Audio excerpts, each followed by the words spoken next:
Hello friends, welcome back to the my new video guys and my YouTube channel guys. Today friend we are going to talk about guys Infinix phone guys, smart panel setting guys, how can we off it. Friends, you want to off guys your Infinix phone guys smart panel settings. So man, how can you off today friends? I will show you.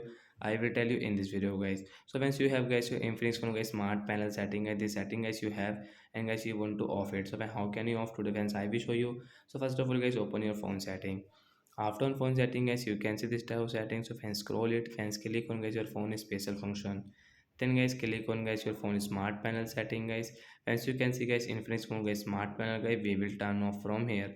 After all guys you can see guys the setting will not work guys. We cannot use guys the smart panel setting in our Infinix phone device.